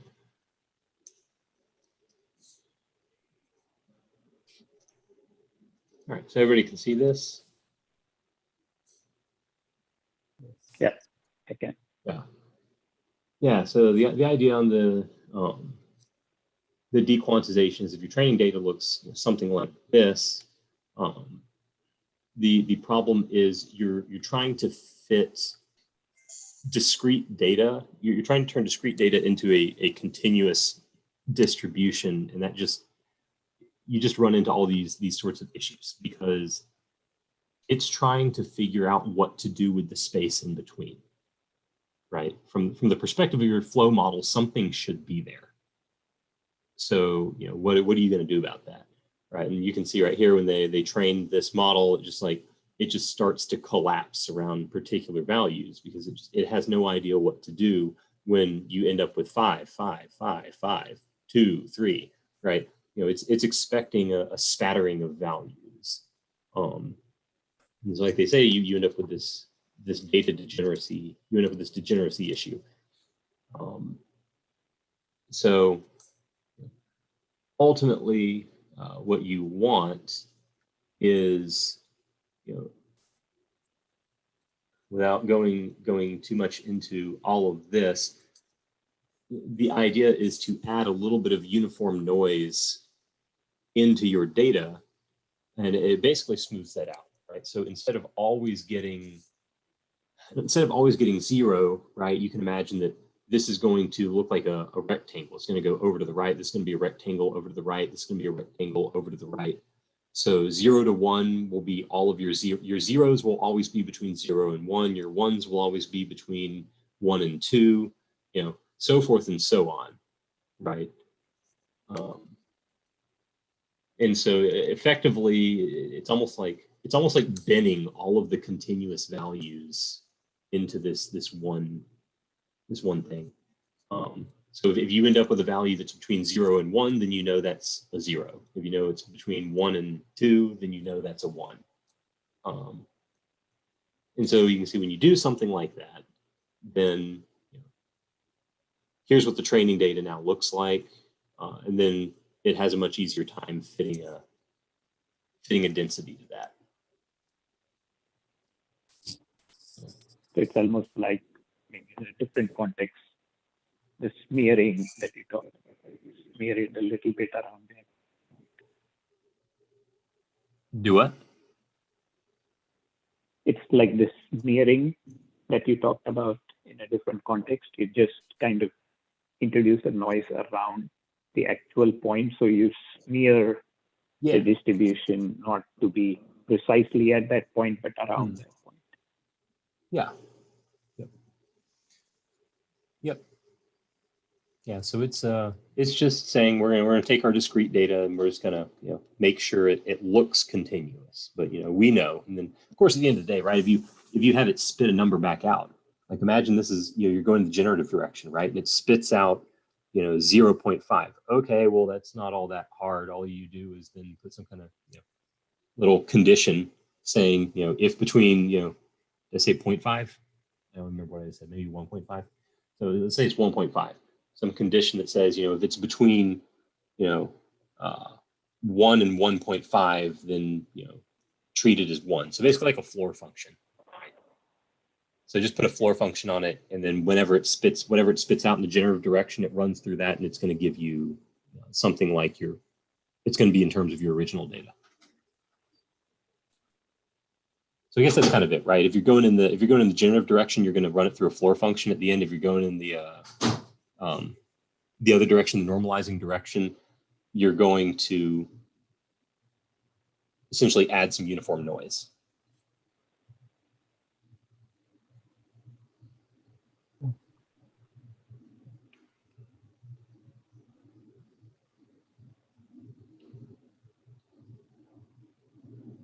All right. Anything else?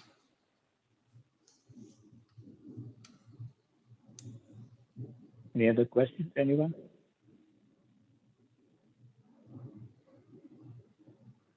Okay, great. Thanks a lot, Jonathan.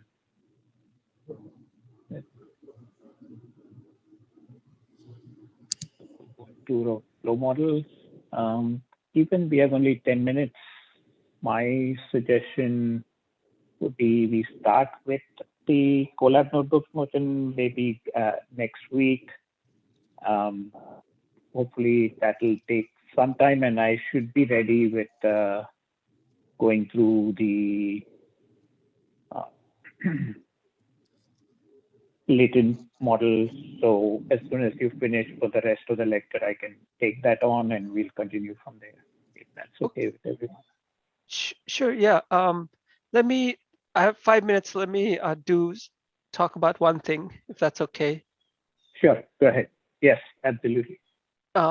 Yeah. So last time I said I was going to write a note about this equation and how it actually works. So I thought more about it, and so a lot of the stuff I was talking about was I was confused here. So let me just do a 5-minute overview of it. It's just the notation it was driving me nuts, but maybe it makes sense now. So one of the main confusion was the negative log likelihood, at least for me. So in the discrete case, right? I think I have a page open here somewhere. I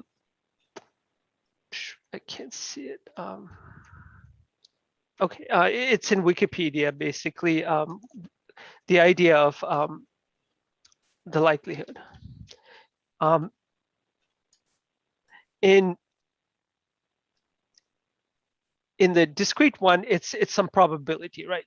What is the probability that x is equal to x? In continuous case, where is it? Continuous somewhere.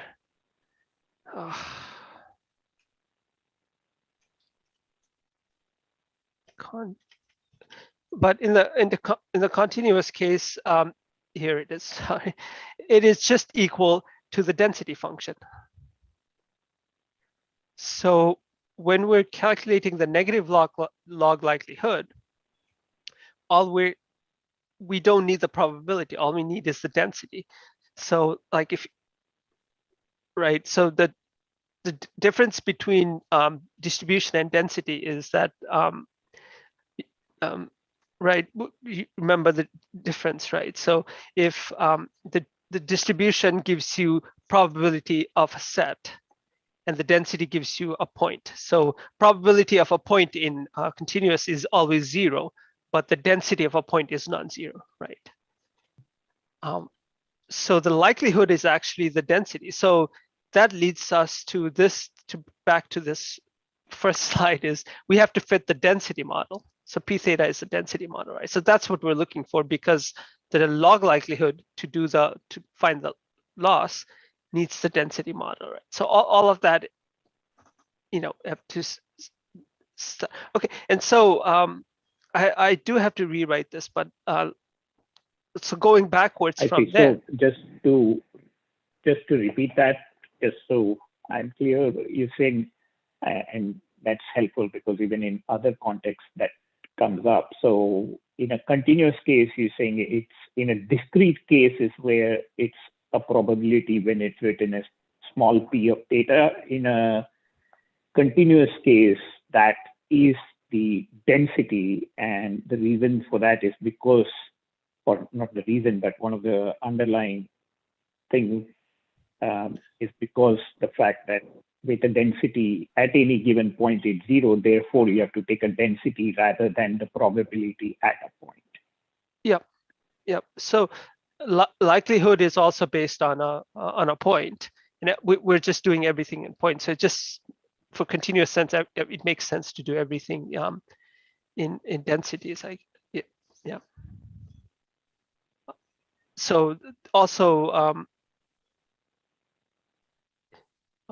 in the 1D flow homework, mixture CDF flow, if we look at it, what was I going to say?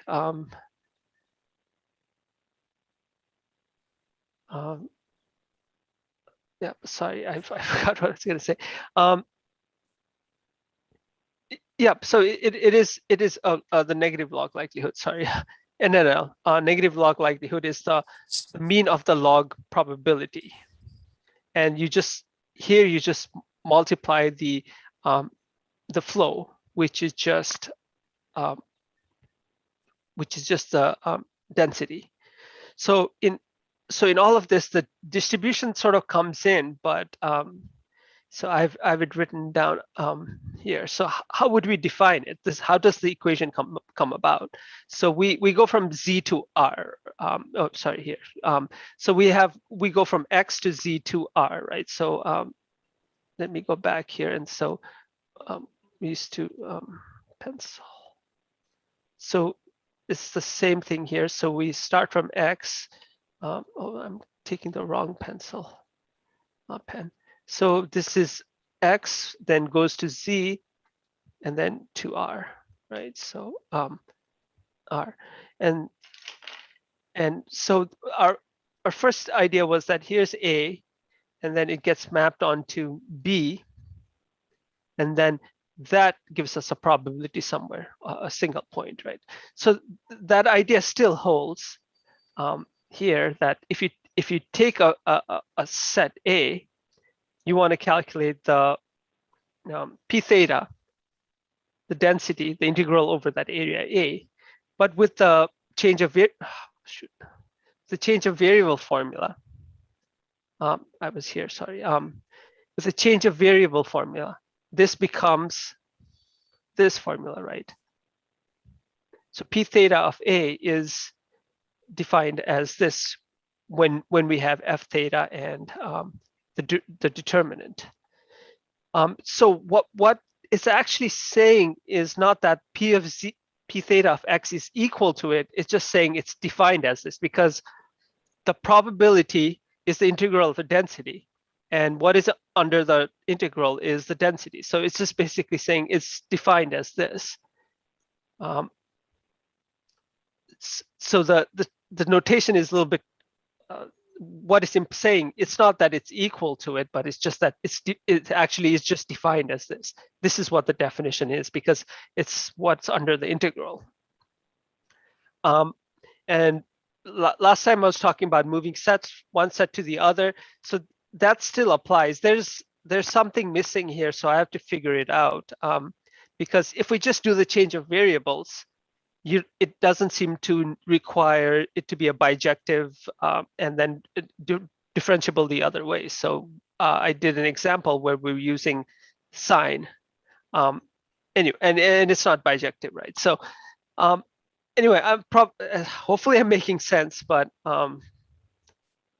and it's almost time, but yeah, I'll write this up. So it's just the notation was confusing. So I think I have a better idea of what it is, but the main crux of the idea is like we're going from density to density. So all of these are just this is p theta is density, p is density, f theta maps from one point to another point. So with all of this mechanism behind, we never have to worry about sets, just points, because everything is just density.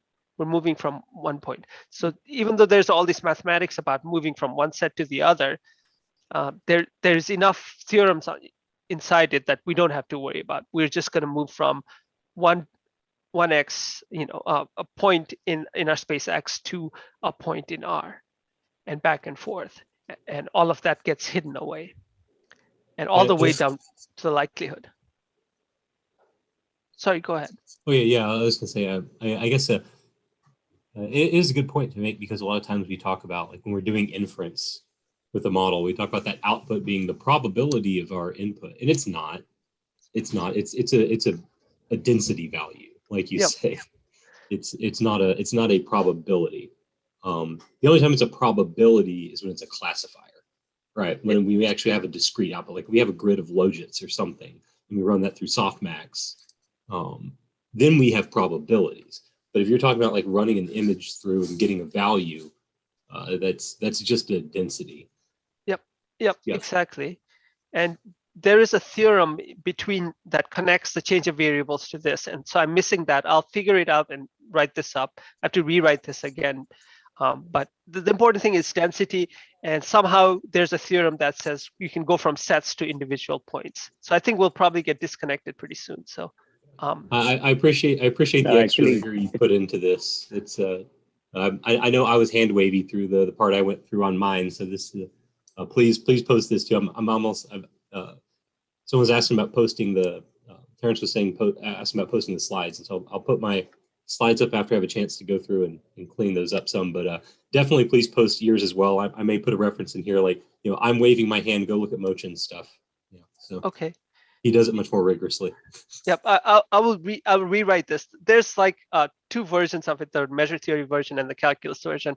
And there's a lot of hand waving, a lot of bad notation, and papers are just kind of, even this paper is reusing notations and doing all sorts of things, like G means something else here. And, like, I wish I was the reviewer here. I would be like, what's going on here? You're using G as two different things. So, but yeah, there's lots of stuff going on here. So yeah, I'll try and figure out what this connection is. Like, they just say there is a connection, but doesn't say what it is. So I have to figure out what it is.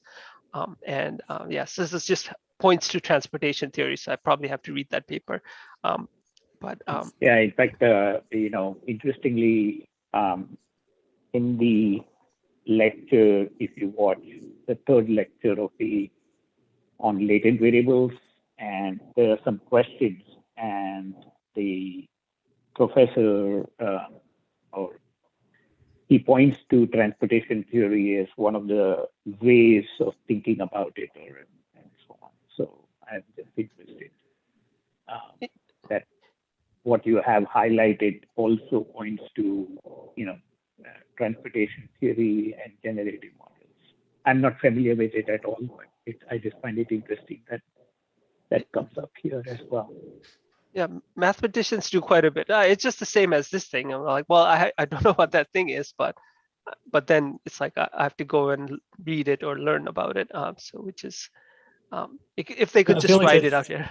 Yep, go ahead. Sorry. I feel like that's kind of the difference between the science and science and math, right? At some level, the scientist just starts going like, I assume you know what I'm talking about by this point, right? Mathematician is never satisfied with that. Probably, but you can't write bad notation. Like, you have to be clear, I guess, that but or somebody has to write it up like clearly. And but yeah, and so I'll try and figure out the missing pieces, so then we can just see, okay, what we can be clear about, what is actually being flowed. I mean, the idea is simple. I think you don't really have to think about it once the basics is done. It's just density going to density, and just points, and sets are all gone, and you don't have to worry about it. If any sets come in, then it's just, it's something else. It's nothing to do with flows. So I think that's interesting in that way. But there is a theorem, I've got some clues to what it is supposed to be, but I'll track it down, and then, just then it can be just, can be clear, so don't have to have these things like these. Like, why is there an inverse here? Things like that. So, so that it can be clear, like, why all of these can be just. So I think that one right there is the determinant of an inverse is the inverse of the determinant. He just skipped some steps there, because G is supposed to be the inverse of F, and so yeah, I think that's what's going on there.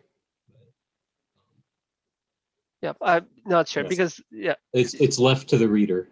Yeah, it's left. Yeah, so if I were to derive it, then it would be a little bit.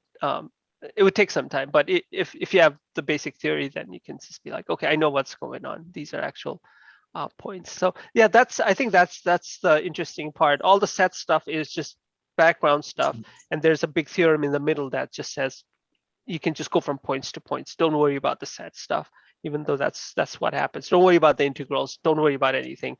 There is a theorem in the middle.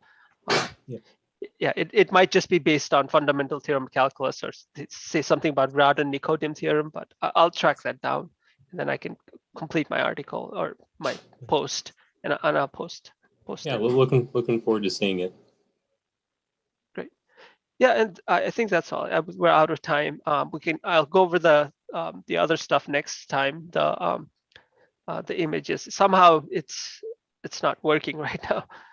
I spent almost an hour heating up my computer, running the GPU for there, and it produced an MNIST for some reason. So,